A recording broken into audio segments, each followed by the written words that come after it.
కూడా నేనన్నా కుదరదు, మీరు కుట్రలు చేస్తుండ్రు, మీ కుతంత్రాలను తిప్పి కొడతామని వాళ్ళ రహస్య ఎజెండా మీద నేను బహిరంగంగా మాట్లాడిన. భారతీయ జనతా పార్టీని ప్రశ్నిస్తే ఈ దేశ ప్రధానమంత్రి నరేంద్ర మోడీ, ఈ దేశ హోంశాఖ మంత్రి అమిత్ షా నా మీద పగబట్టి ఢిల్లీలో కేసు పెట్టిండ్రు. ఎవరయ్యా ఫిర్యాదుదారంటే కేంద్ర హోంశాఖను స్వయంగా పోయి రేవంత్ రెడ్డి బీసీలను, ఎస్సీలను, ఎస్టీలను జాగృతం చేస్తుండు, వాళ్ళ రిజర్వేషన్ల రద్దు మీద ఊరూరు తిరిగి ప్రచారం చేస్తుండు. ఆయనను అర్జెంటుగా అరెస్టు చేయాలని ఢిల్లీలో కేసు పెట్టిరు. నేను అడుగుతున్నాడు నా మిత్రుల్ని, ఒకవేళ నేను మాట్లాడింది తప్పైతే ఈడ బీజేపీ నాయకులు లేరా?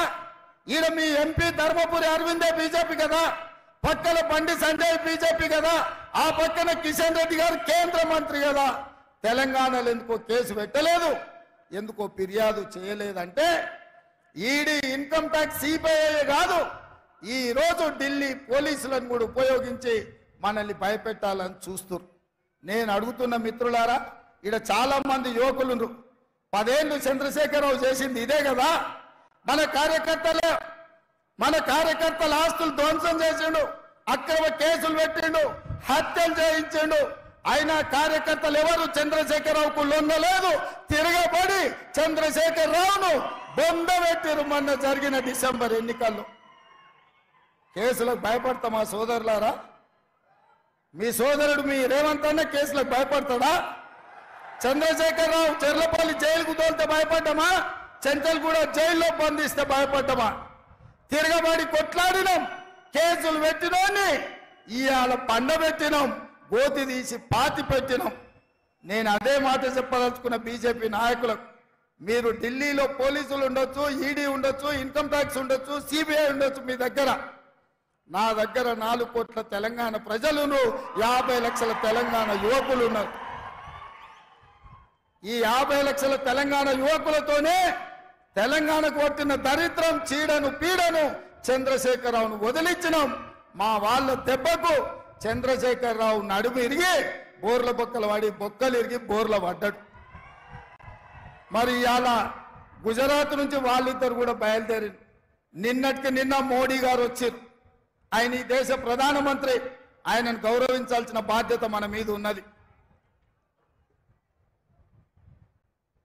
ఒక ప్రధానమంత్రిగా, వయసులో పెద్దవాడిగా, 13 సంవత్సరాలు ముఖ్యమంత్రిగా, 10 సంవత్సరాలు ప్రధానమంత్రిగా చేసిన నరేంద్ర మోడీ గారిని, వయసులో చిన్నవాడిని, మొదటిసారి ముఖ్యమంత్రి అయిన వాడిని తప్పకుండా వారిని గౌరవిస్తా, వారు ఎదురు పడితే నమస్కారం కూడా పెడతా.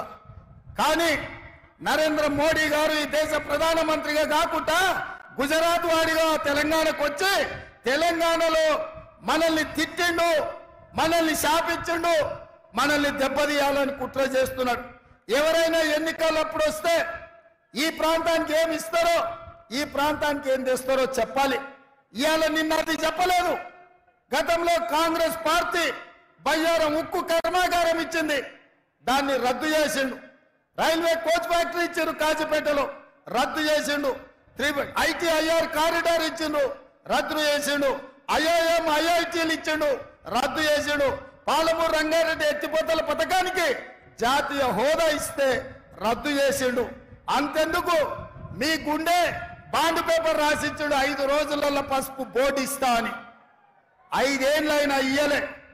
నరేంద్ర మోడీ గారు ఏమైనా అది చెప్తారేమో అని నేను అనుకున్నా. నిజామాబాద్కు పసుపు బోర్డు ఇస్తా అన్నాం, ఇస్తున్నాం తీసుకోండి ఆ రైతులకు అని. చక్కెర కర్మాగారాన్ని ఇయ్యాలొచ్చి మాటలు చెప్తున్నాడు ఆయన. పసుపు గిట్టుబాటు ధర లేదు, ఎర్రజొన్నలు గిట్టుబాటు ధర లేదు, మొక్కజొన్న గిట్టుబాటు ధర లేదు. మీ చెరుకు కర్మాగారం తెరిచే పరిస్థితులు లేవు. ఇవేవి చెప్పలే. కాంగ్రెస్ పార్టీని ఈ దేశంలోనే లేకుండా చెయ్యాలి అని వారు అంటున్నారు. కాంగ్రెస్ ముక్త భారత్ అంటున్నాడు. నేను అడుగుతున్నా, కాంగ్రెస్ ముక్త భారత్ అంటే మేము ఇచ్చిన రిజర్వేషన్లు రద్దు చేయడమే కదా? కాంగ్రెస్ ముక్త భారత్ అంటే మేము ఇచ్చిన తెలంగాణను అవమానించడమే కదా? దీనికోసం నరేంద్ర మోడీ గారు 7 విమానాలు వేసుకొచ్చి మెదక్ జిల్లాలో మీటింగ్ పెట్టి మనల్ని తిట్టిపోతాడా?